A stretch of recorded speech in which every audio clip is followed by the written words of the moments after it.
Sirens were screaming somewhere in the distance when I first felt that tight, sinking pressure in my chest, the kind that tells you something is about to go very wrong. At that moment, I had no idea an HOA rulebook and one woman's ego were about to decide whether a man lived or died. It was an ordinary Thursday evening, the kind you forget as soon as it passes. I had just finished mowing my lawn, sweat soaking through my shirt, the sun dipping low behind the neat row of identical houses lining our street. The air smelled like fresh grass and barbecue smoke. Kids were riding bikes. Everything felt normal. Too normal. Then I heard tires screech. I looked up just in time to see my neighbor, Mr. Thompson, stumble backward in his driveway like he'd been shoved. He tried to grab his car door for support, missed it, and collapsed hard onto the concrete. His keys scattered across the ground. Someone screamed his name. Mr. Thompson was 72, diabetic, and lived alone. The only reason he wasn't completely alone that evening was because his granddaughter happened to be visiting after work. She ran to him, dropped to her knees, and started shouting for help, her hands shaking as she pulled out her phone. "I'm calling 911, she cried. I was already running. By the time I reached them, Mr. Thompson's face had gone pale, his breathing shallow and uneven. His eyes fluttered like he was fighting to stay conscious. His granddaughter was on the phone with the dispatcher, her voice breaking as she tried to answer questions through sobs. "Sirens are on the way," she said, looking up at us.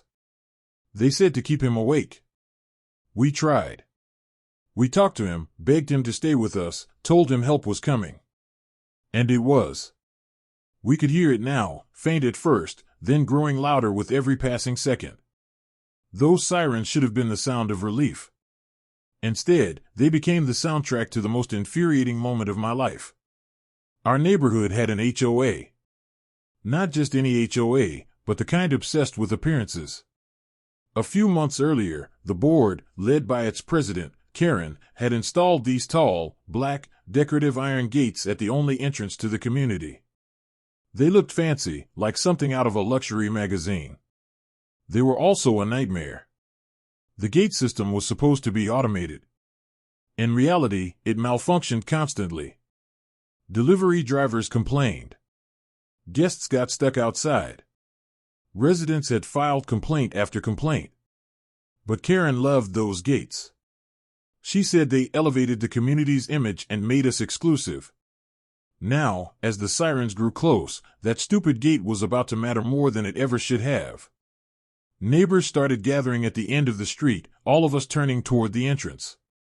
I could see flashing red and blue lights bouncing off the houses as the ambulance pulled up and stopped. The gate didn't open. The ambulance driver tried again. Nothing. The sirens kept wailing, echoing off the metal bars as the paramedics jumped out and rushed to the keypad. One of them hit the intercom button marked HOA Emergency Access. No response. Someone shouted, "What's taking so long?" Every second felt heavier than the last.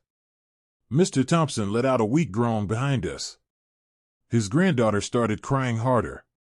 And then Karen showed up.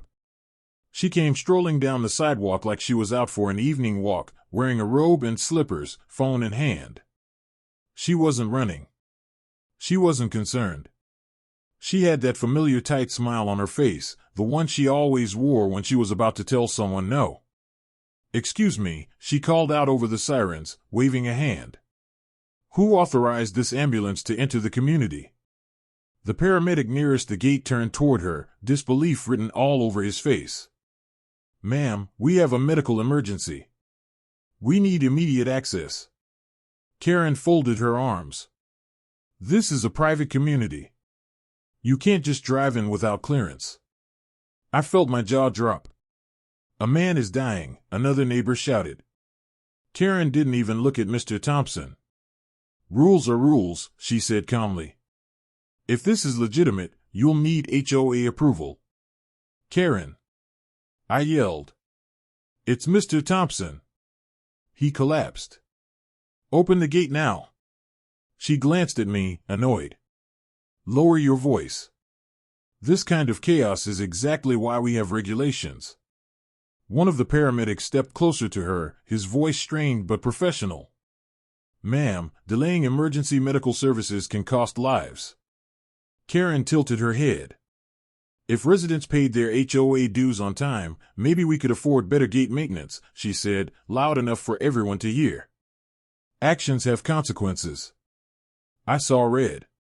Mr. Thompson's granddaughter let out a sob that cut straight through me. "Please," she begged. "Please just let them in." The paramedics exchanged a look.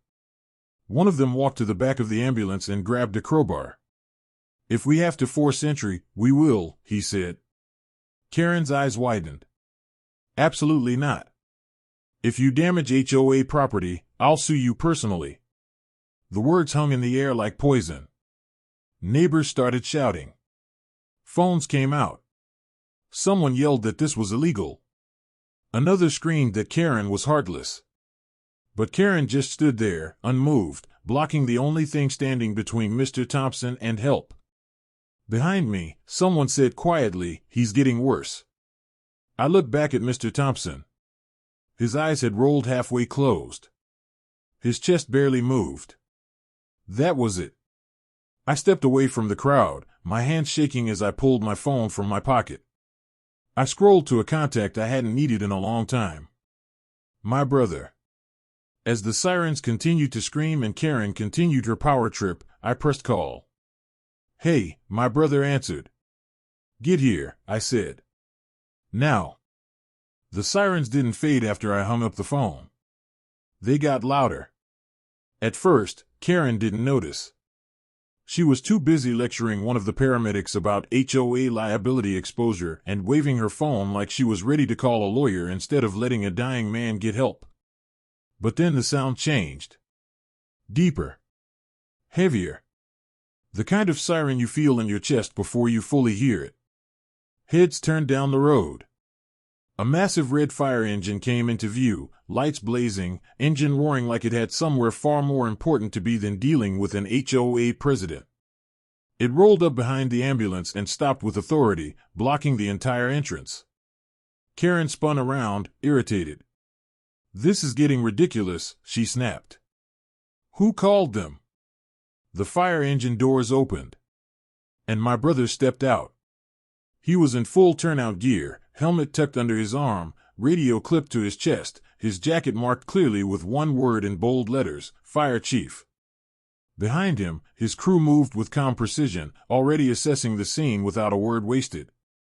The entire street went silent. Karen opened her mouth, ready to assert control the way she always did. "You can't just." "Where's the patient?" my brother asked, not even looking at her. I pointed back toward Mr. Thompson's house. "Driveway. Collapsed." My brother nodded once and turned to his crew. "EMS is delayed. Gates obstructing access." Karen stepped forward, flustered now. "Excuse me, sir, but this is private property. You don't have authority to." My brother finally looked at her. Just one look. "Ma'am," he said calmly, "step away from the gate." "You don't understand," Karen insisted. "I'm the HOA president. This gate is HOA property. You can't damage it without authorization." My brother didn't raise his voice. He didn't argue. He didn't explain. He lifted his radio. "Prep for forced entry." Karen's face drained of color. "You can't do that. I will have you arrested." Two firefighters were already unhooking a heavy steel chain from the truck. The clanking metal echoed through the stunned crowd as they looped it around the iron bars of the gate and secured the other end to the fire engine's front bumper. The paramedics stood ready, eyes locked on the opening they'd been denied for precious minutes. Karen screamed. "Stop! This is destruction of property." My brother raised one hand. The fire engine roared. Metal shrieked as the chain went taut. With a violent wrench, the entire gate ripped free from its posts. Bolts snapped. Iron twisted. The structure Karen had worshipped for its aesthetic value collapsed onto the pavement in a heap of useless metal. The ambulance didn't hesitate. It surged forward through the opening, tires crunching over broken concrete as it sped toward Mr. Thompson's house. A collective gasp swept through the neighborhood. Karen lost it. She ran into the street, waving her arms, positioning herself directly in front of the moving ambulance. "This is trespassing," she shrieked. "I forbid you from entering." That's when the police arrived. 2 squad cars rolled up fast, lights flashing. Officers jumped out and moved immediately, grabbing Karen by the arms and pulling her out of the roadway. "Ma'am," one officer said sharply, "you are interfering with emergency services." "I have rights," Karen yelled, struggling. "I'm in charge here." The officer didn't flinch. Blocking emergency medical responders is a serious offense. "Keep talking, and you'll make it worse." Karen went quiet, just for a second. Behind her, paramedics reached Mr. Thompson. They moved fast, oxygen mask on, for started, commands snapping back and forth like a well-rehearsed drill. His granddaughter stood frozen nearby, hands over her mouth, watching strangers fight for her grandfather's life. Every second Karen had wasted played in my head like a countdown timer that almost hit 0. As the stretcher was loaded into the ambulance, my brother walked back toward Karen. The crowd had grown larger now, neighbors, phones raised, recording everything. Karen tried to straighten herself, slipping back into her authority voice. "These people damaged HOA property without consent," she said. "I expect charges to be filed." My brother looked her dead in the eye. "Do you have any idea how close you came to being responsible for a man's death?" She scoffed weakly. "That's not my responsibility. I was enforcing bylaws." "Blocking emergency access is not enforcement," he said. "It's criminal obstruction."